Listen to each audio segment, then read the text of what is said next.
Today's video. This is Anupama. आज मैं आप लोगों के लिए क्लास 12th की वीडियो लेके आई हूँ। आज हम लोगों को हैलो एल्केन्स का फाइनली लास्ट केमिकल प्रॉपर्टीज़ पढ़नी है। हमने 2 केमिकल प्रॉपर्टीज़ पढ़ ली। न्यूक्लियोफिलिक सब्स्टिट्यूशन SN1 SN2 कर लिया है, एलिमिनेशन रिएक्शन E1 E2 कर लिया है, और आज हम लोग पढ़ेंगे chemical reactions with metals. Now ये वीडियो काफ़ी इंपॉर्टेंट होने वाली है क्योंकि यहाँ पे आपका एक केमिकल रिएक्शन है, मतलब although all are important but still one is very very important and that is Grignard's reagent. तो यहाँ पे ग्रिग्नार्ड्स रिएजेंट का फॉर्मेशन होगा विच इज़ वेरी इंपॉर्टेंट, इसलिए वीडियो लास्ट तक देखनी है। और अगर एफर्ट पसंद आए तो वीडियो को लाइक करना है और शेयर करना है अपने फ्रेंड्स के साथ, ठीक है। चलिए आगे बढ़ते हैं। Chemical properties of haloalkanes हमें आज कवर करना है। सबसे पहले करना क्या है हमें, reaction with metals. Reaction with metals, all right. Reaction with metals में सबसे पहले हम करेंगे रिएक्शन विथ सोडियम। जितने भी इंपॉर्टेंट रिएक्शंस हैं, स्पेशली नेम रिएक्शंस, वो मैं आप लोगों को यहाँ पर करा दूंगी। तो रिएक्शन विथ सोडियम, ठीक है। तो मान लीजिए कि मैंने एक एल्काइल हैलाइड ले लिया है और इसका रिएक्शन मैंने सोडियम के साथ करा दिया है। दो सोडियम के एटम लेने हैं आपको और 2 मॉलिक्यूल्स ऑफ एल्काइल हैलाइड। तो एक मॉलिक्यूल में को मैंने ऐसे लिखा है, दूसरों को मैं ऐसे लिख देती हूँ। अब होगा क्या, ये जो 2 Na के एटम्स हैं, ये क्लोरीन के 2 एटम्स को यहाँ से चुरा लेंगे और यहाँ पर बन जाएगा CH3 और साथ में निकल जाएगा आपका NaCl, ठीक है। ये जो CH3 ये जुड़ गए, यहाँ बन गया, और यानी कि यहाँ पे आपको क्या मिल रहा है, इस रिएक्शन में आपको एल्केन मिलेगा, ठीक है। अब देखिए यहाँ पर तो हमने दोनों CH3 सेम एल्काइल हैलाइड लिए थे। अगर डिफरेंट एल्काइल हैलाइड हो तो क्या, तो कोई टेंशन वाली बात नहीं है, जो सीखा है बस वही करना है। इन दोनों को जोड़ देना है और जो बच जाए उसको जोड़ देना है, C2H5 प्लस 2 NaCl। तो यहाँ पे आपको दिख रहा है कि यहाँ पे एक और नया एल्केन बन रहा है, ठीक है। यहाँ पे प्रोपेन बन रहा है, यहाँ इथेन बन रहा है। अब देखिए ये जो रिएक्शन है, ये वाला जो रिएक्शन है, इसमें सिर्फ एक टाइप का एल्केन नहीं बनता, मिक्सचर ऑफ एल्केन बनते हैं। क्योंकि ज़रूरी नहीं भाई एक ही मॉलिक्यूल तो CH3Cl का होगा नहीं, बहुत सारे मॉलिक्यूल्स होंगे, उनमें से कुछ तो C2H5Cl के साथ रिएक्शन कर लेंगे। कुछ मॉलिक्यूल्स ऐसे भी होंगे जो CH3Cl के कुछ मॉलिक्यूल्स ऐसे होंगे जो अपने ही साथ रिएक्शन करेंगे, ठीक है। जैसे फॉर एग्जांपल CH3 2Na, उसने CH3Cl के साथ ही अपने ही साथ रिएक्शन कर लिया, तो आपको पता है CH3 बनेगा और 2 NaCl बन जाएगा, ठीक है, इस तरीके से, राइट। उसके बाद फिर C2H5 भी अपने साथ रिएक्शन कर सकता है, 2 Na प्लस Cl C2H5 क्या दे देगा, C2H5 C2H5 और साथ में आपको मिल गया NaCl, ठीक है। तो ये 2 रिएक्शंस भी इसी के साथ साथ हो रहे हैं, यानी कि आपको सिर्फ ये अकेला एक एल्केन नहीं मिलेगा, ये भी मिलेगा और ये भी मिलेगा, यानी आपको प्रोपेन मिलेगा, इथेन मिलेगा और ब्यूटेन मिलेगा। यहाँ पे आपको सिर्फ इथेन मिला। ये जो भी रिएक्शन है ये आपका ड्राई ईथर के प्रेजेंस में होगा, ठीक है। ध्यान कर लीजिए, इसको अपने दिमाग में बिठा लीजिए कि जितने भी रिएक्शंस, सिर्फ हैलो एल्केन्स के ही नहीं, जब हम लोग हैलो एरीन्स पढ़ेंगे वहाँ पर भी जब भी कोई रिएक्शन मेटल के साथ होगा वो ड्राई ईथर के प्रेजेंस में ही होगा, ठीक है, ड्राई ईथर, ठीक है। लिख लो इसको। उसके बाद फिर नेक्स्ट रिएक्शन करते हैं। अब देखिए अगला रिएक्शन हम करेंगे जिंक के साथ। अच्छा, ये जो रिएक्शन अभी हम लोगों ने सोडियम के साथ किया, इसको हम वुड्स रिएक्शन बोलते हैं, ठीक है। मैं बताना भूल गई, इसको लिख लेना, इसको हम बोलते हैं वुड्स रिएक्शन, ठीक है। Reaction of alkyl halide with sodium is called Wurtz reaction, ठीक है। स्पेलिंग मैंने लिख दी है, इसको आप लिख लीजिए, ठीक है। नेक्स्ट है हमारा रिएक्शन विद जिंक।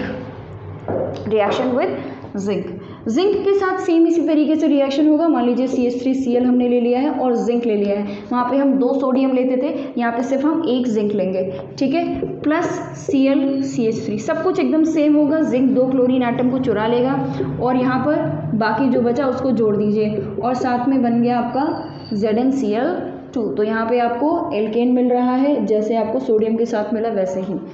अब CH3Cl plus Zn plus Cl, मान लीजिए कि मैंने दूसरा एल्काइल, दो डिफरेंट एल्काइल हैलाइड्स ले लिए हैं, उस केस में भी जिंक जो है वो CH3C2H5 बन जाएगा और साथ में आपका ZnCl2 बन जाएगा।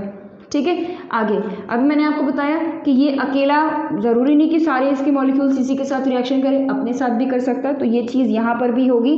CH3Cl प्लस जिंक प्लस, पहले Cl लिखते हैं, प्लस Cl CH3 रिएक्शन करेंगे, CH3 मिल गया और आपको ZnCl2 मिल गया। ऐसे ही ये वाला एल्काइल हैलाइड भी अपने साथ रिएक्शन करेगा, तो C2H5Cl plus zinc plus Cl C2H5, दोनों ने आपस में रिएक्शन किया, क्या मिल गया C2H5 प्लस ZnCl2। ठीक है, यानी कि जब आप ये रिएक्शन कराएंगे तो सिर्फ एक टाइप का एल्केन नहीं मिलेगा, डिफरेंट टाइप्स ऑफ एल्केन्स मिलेगा, मिक्सचर ऑफ एल्केन आपको मिलेगा। ये जितने भी रिएक्शंस हैं ये वही मैंने आपको बताया ड्राई ईथर के प्रेजेंस में होंगे। ठीक है, ये सारे रिएक्शंस ड्राई ईथर के प्रेजेंस में होंगे। Reaction with metal is always in presence of dry ether. ये जो रिएक्शन हमने यहाँ पर किया है इसको हम बोलते हैं Frankland reaction. Frankland reaction name reaction है, इंपॉर्टेंट है। ठीक है, इसको लिख लें, आगे बढ़ते हैं। ऑलराइट, नेक्स्ट रिएक्शन है विथ लिथियम। ठीक है, तो अगला रिएक्शन हमारा है लिथियम के साथ, थोड़ा सा डिफरेंट होगा, इसकी तरह नहीं होगा जैसे अभी हम लोगों ने सोडियम और जिंक का पढ़ा, उस तरीके से नहीं होगा, थोड़ा सा डिफरेंट। ठीक है, रिएक्शन विथ लिथियम।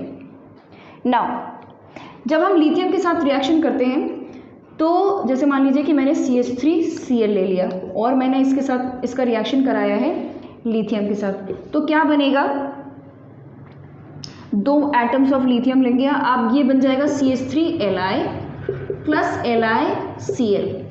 ठीक है, यहाँ पे एल्केन का फॉर्मेशन नहीं होता है। ठीक है, यहाँ पे CH3 के साथ आपका मेटल अटैच हो जाता है। ठीक है, CH3Li। ना ये जो CH3Li है इसका रिएक्शन मान लीजिए कि हम कराते हैं, CH3Li का रिएक्शन हमने करा दिया CuI के साथ, यहाँ पे आपका फॉर्मेशन रिएक्शन ऑफ लिथियम हो गया, लेकिन उसके बाद हम इसका और फर्दर रिएक्शन करा सकते हैं। ये जितनी चीज़ें मैं बता रही हूँ ये कन्वर्जन्स के लिए इंपॉर्टेंट है। ठीक है, रिएक्शन हमारा यहाँ पे खत्म हो गया, बट इसके आगे की जो चीज़ें मैं बता रही हूँ ये कन्वर्जन के लिए इंपॉर्टेंट है। तो आइए देखते हैं, CH3Li यहाँ से जो मिला उसका रिएक्शन मैंने CuI के साथ कराया, तो क्या बनता है, देखिए RCuRLi। ठीक है, मतलब आप 2 मॉलिक्यूल्स ऑफ CH3RLi लोगे, अभी हमारा तो CH3 है तो हम R क्यों लें, फिर हम CH3 लेंगे, CH3। ठीक है, 2 मॉलिक्यूल, तो दोनों CH3 कॉपर में अटैच हो गए। ठीक है, ये Li कॉपर में लग गया है और साथ में आपका बन जाएगा LiI। ठीक है, लिथियम आयोडाइड ये बन जाएगा। अब ये जो हमें बना है, ये मिला है, ये बड़े काम की चीज़ है। देखिए इसका रिएक्शन मान लीजिए कि हम करा देते हैं CH3 to CuLi, ऐसे लिख सकती हूँ। इसका रिएक्शन मान लीजिए कि मैंने किसी एल्काइल हैलाइड के साथ करा लिया, CH3CH2Br। ठीक है, इसका रिएक्शन मैंने किसी एल्काइल हैलाइड के साथ करा लिया है। ये जो चीज़ बनी है इसको हम बोलते हैं गिलमन्स रिएजेंट। इसका नाम क्या है, इसका नाम है गिलमन्स रिएजेंट। ठीक है, गिलमन्स रिएजेंट है ये। ठीक है, गिलमन्स रिएजेंट है ये। ओके, अच्छा अब क्या होगा कि ये जो CH3CH2 है, ठीक है, इसके साथ ये यहाँ से एक CH3 आके अटैच हो जाएगा। ठीक है, एक CH3 आके अटैच हो जाएगा, बचा यहाँ पर कितना, एक CH3, तो यहाँ पे क्या हो जाएगा CH3Cu, और क्या बचेगा, ये Li और ये Br प्लस LiBr। ठीक है, तो अगर आप यहाँ पे देख पा रहे हैं तो यहाँ पर जो हमारे पास एल्काइल हैलाइड था उसका नंबर ऑफ कार्बन अगर आपको इंक्रीज करके एक एल्केन बनाना है, जैसे कि यहाँ पे 2 कार्बन का एल्काइल हैलाइड था, लेकिन यहाँ पे जो एल्केन बना है वो 3 कार्बन का है, ठीक है। तो उस केस में आप ये वाला रिएक्शन कन्वर्जन्स में यूज़ कर सकते हैं। I hope this is clear, please write this down, this is important. Alright, now this is done. अब हम लोग चलते हैं ग्रिग्नार्ड्स रिएजेंट पे, यानी कि reaction with magnesium, which is very very important. तो आप पहले ही इसको इम्पॉर्टेंट मार्क कर लीजिए, बहुत इंपॉर्टेंट है, ठीक है। तो मार्क कर लीजिए इसको इम्पॉर्टेंट, रिएक्शन विद मैग्नीशियम करने जा रहे हैं। सबसे पहले तो मैं करके दिखाती हूँ कि ओवरऑल रिएक्शन होता क्या है, फिर हम बात करेंगे मैकेनिज्म की। तो मान लीजिए कि आपने कोई एक एल्काइल हैलाइड ले लिया है RX और इसका रिएक्शन करा दिया है मैग्नीशियम के साथ, मेटल के साथ रिएक्शन हो रहा है, तो ये होगा ड्राई ईथर के प्रेजेंस में, ठीक है। अच्छा, अब उसके बाद होता क्या है कि ये RMg बीच में आ जाएगा और X, इसको ये बॉन्ड हम दिखाते नहीं हैं, RMgX ऐसे लिखते हैं, ठीक है, RMgX। ये क्या है, ये है एल्काइल मैग्नीशियम हैलाइड, ठीक है। और ये जो रिएजेंट बना है इसी को हम बोलते हैं ग्रिग्नार्ड्स रिएजेंट, इसी को हम बुलाते हैं ग्रिग्नार्ड्स रिएजेंट, ठीक है। I hope this is clear. एक एग्जांपल लेके करते हैं, जैसे मान लीजिए कि मैंने CH3Cl ले लिया और साथ में Mg, ड्राई ईथर के प्रेजेंस में ये रिएक्शन होगा, ठीक है। तो बनेगा क्या, CH3MgCl। I am really sorry, call आ गई थी एक, ओके ना। तो ये CH3MgCl बना है।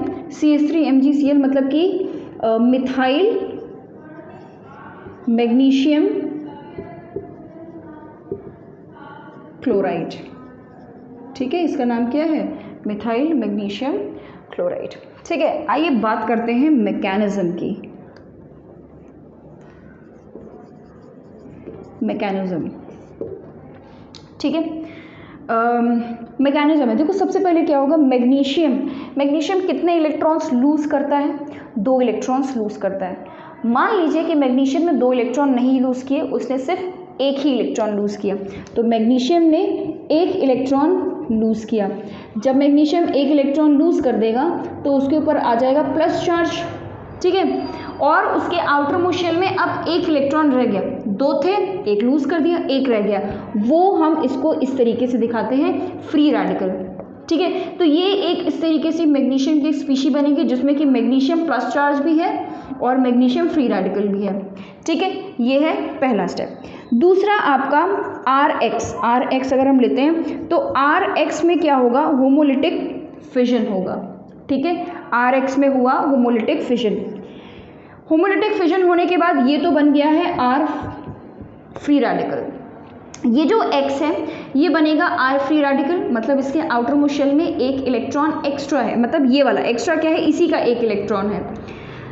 8 ऑक्टेट अभी इसका पूरा नहीं हुआ, 8 इलेक्ट्रॉन नहीं पूरा है, तो ये क्या करेगा, ये वाला जो इलेक्ट्रॉन है ये ले लेगा, ठीक है भाई। X जब होमोलिटिक फिजन हुआ तो X ने, हैलोजन ने क्या किया, 1 इलेक्ट्रॉन यहाँ से ले लिया, 1 इलेक्ट्रॉन इसके पास चला गया, तो जो इलेक्ट्रॉन इसके पास गया वो इसने ले लिया, हम इसको फ्री रेडिकल मानते हैं।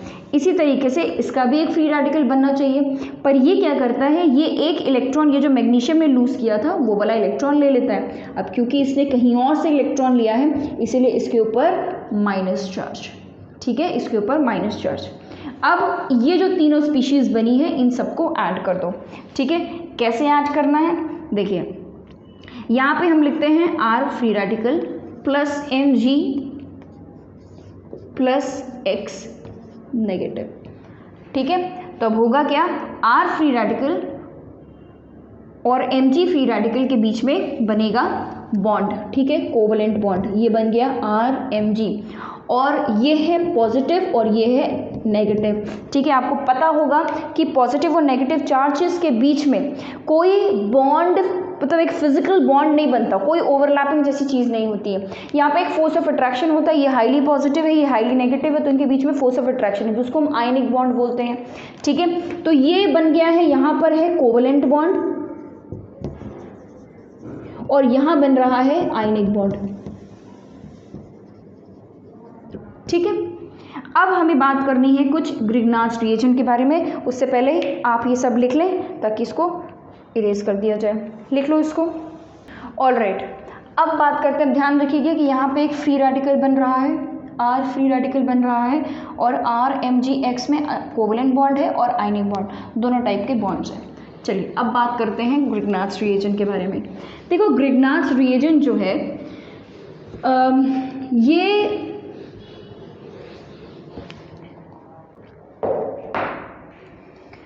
अब देखो ये जो ग्रिग्नार्ड रिएजेंट बना है इट इज़ वेरी अनस्टेबल, ठीक है। तो ग्रिग्नार्ड रिएजेंट बहुत ज़्यादा अनस्टेबल है और क्योंकि ये अनस्टेबल है इसलिए काफ़ी रिएक्टिव भी है।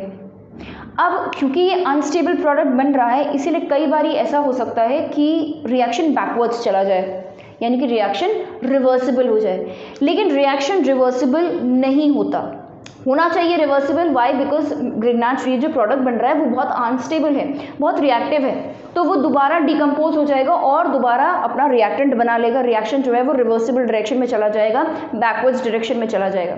लेकिन ऐसा होता नहीं है, रिएक्शन को बैकवर्ड डायरेक्शन में जाने से हम रोक लेते हैं, किसकी मदद से? ड्राई ईथर की मदद से, ठीक है। तो लिखते चलिए। देखिए सबसे पहला point, Grignard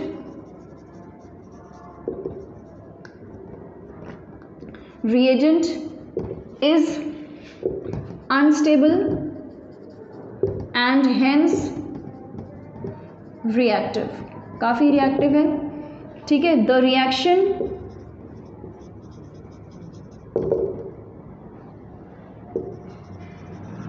may become reversible, hence dry ether is used। अब ड्राई ईथर क्या करता है? विच फॉर्म्स, ये एक ग्रिग्नार्ड रिएजेंट के साथ एक कोऑर्डिनेट बॉन्ड बना लेता है। Which forms a coordinate bond with RMgX। RMgX के साथ ये एक कोऑर्डिनेट बॉन्ड बना लेगा, ठीक है। कुछ इस तरीके का, जैसे फॉर एग्जांपल ये है आपका ईथर और इसके पास ऑक्सीजन है, ऑक्सीजन के पास लोन पेयर है, तो इन्हीं लोन पेयर को दे के वो क्या करेगा? ग्रिग्नार्ड रिएजेंट के साथ एक कोऑर्डिनेट बॉन्ड बना लेगा, ठीक है। कुछ इस तरीके से बॉन्ड बना लेगा। तो जब कोऑर्डिनेट बॉन्ड बन जाएगा तो the reaction will move in forward direction. अब रिएक्शन बैकवर्ड्स नहीं जाएगा क्योंकि अब हम लोगों ने इसको स्टेबल कर दिया है, इसको जो है वो कोऑर्डिनेट बॉन्ड के साथ हमने इसको स्टेबल कर दिया, अब ये बैकवर्ड्स नहीं जाएगा, ठीक है। नाउ नेक्स्ट पॉइंट, क्योंकि यहाँ पे एक फ्री रेडिकल बन रहा है और भैया फ्री रेडिकल ही तो है, फ्री रेडिकल जो है वो आपके फ्री रेडिकल जो है वो कैसे होते हैं? दे आर sp2 हाइब्रिडाइज्ड, ठीक है। They are sp2 hybridised. sp2 hybridised का मतलब इनकी ज्योमेट्री कैसी होगी? ट्राइगोनल प्लेनर, ठीक है। ट्राइगोनल प्लेनर ज्योमेट्री है, जैसे फॉर एग्जांपल ट्राइगोनल प्लेनर का मतलब ये हो गया, एक प्लेन पे आपका sp2 हाइब्रिडाइज्ड फ्री रेडिकल बनेगा। यानी कि जो आपका mgx है, भाई ऐसा तो हो रहा है फ्री रेडिकल पे mgx आके मैकेनिज्म चेक करिए, तो फ्री रेडिकल है और उस mgx जो है वो आके उस पर अटैक कर रहा है। तो जो mgx है वो हो सकता है कि अबव द प्लेन अटैक कर ले या हो सकता है कि वो बिलो द प्लेन अटैक कर ले, दोनों में से कुछ भी हो सकता है, ठीक है। यानी कि जो आपको प्रोडक्ट मिलेगा वो प्रोडक्ट कैसा होगा? वो उसमें रिटेंशन भी होगा एंड इन्वर्जन भी होगा, और हमें पता है कि जब रिटेंशन और इन्वर्जन दोनों साथ में बनते हैं तो हम उसको बोलते हैं रेसिमिक मिक्सचर। यानी कि जब आप ये रिएक्शन कराएंगे तो आपको एक रेसिमिक मिक्सचर बनेगा, मतलब कि जिस साइड से Cl निकला है 50% mgx जो है वो उसी साइड अटैक होगा और 50% बैक साइड से अटैच होगा। ठीक है, एक एग्जांपल ले लेते हैं, जैसे फॉर एग्जांपल मैंने यहाँ पे एक, और भाई रिटेंशन, रेसिमिक मिक्सचर, इन्वर्जन, इन सब की बातें हम कायरल कार्बन के केसेस में करते हैं। ठीक है, कायरल कार्बन ही ऑप्टिकली एक्टिव होते हैं, और ये जितनी भी बातें हो रही हैं ये ऑप्टिकली एक्टिव कंपाउंड्स के लिए हो रही है, मतलब कि कायरल कार्बन वाले। तो मान लीजिए कि मैंने यहाँ पर एक कायरल कार्बन ले लिया है, यहाँ पर लगा है Cl, यहाँ पे मान लीजिए लगा है H, ऊपर लगा है CH3 और मान लीजिए C2H5। ये इस तरीके का मैंने एक कायरल कार्बन ले लिया है। अब मान लीजिए कि मैंने इसमें मैग्नीशियम के साथ रिएक्शन करा दिया, रिटेंशन और इन्वर्जन दोनों टाइप के प्रोडक्ट्स बनेंगे, यानी कि HCCH3 और यहाँ क्या लिया हमने C2H5 और यहाँ लग गया MgCl। ठीक है, MgCl, ये तो हो गया रिटेंशन। ये क्या हो गया? रिटेंशन, मतलब जहाँ से Cl हटा वहीं पे MgCl आके लग गया। दूसरा केस क्या हो सकता है? ये R क्यों ले रही हूँ मैं, C लेना है, CH3, जिस साइड MgCl लगा हुआ था उसके ऑपोजिट साइड जो है आपका MgCl लग गया है। तो ये कौन सा प्रोडक्ट हो गया है? इन्वर्जन, यानी कि इसमें रिटेंशन और इन्वर्जन दोनों टाइप के प्रोडक्ट्स मिल रहे हैं, यानी कि रेसिमिक मिक्सचर बन रहा है। ठीक है, this was important, please write this down. All right, so this was all about today's video. आज हम लोगों ने finally chemical reactions of haloalkanes complete कर लिया है, और अगली वीडियो आने वाली है हैलोअरीन्स पे। पहले हम प्रेपरेशन करेंगे, उसके बाद हम केमिकल रिएक्शंस पे बात करेंगे। तो बहुत ही इंपॉर्टेंट होने वाला है हैलोअरीन्स। ऑब्वियसली आपको पता है कि चैप्टर के नाम में ही हैलोएल्केन्स एंड हैलोअरीन्स है, तो obviously it is important. So do watch that video, and if you are new here, if you haven't subscribed to the channel yet, then please subscribe to the channel. I come up with videos of class 9, 10 science and 11, 12 chemistry. And if you have watched this video till here and you liked my effort, then do hit the like button and share it with your friends and classmates. And if you are already subscribed, then thank you so much for being such a great supporter and such a cute audience. Thank you and bye bye.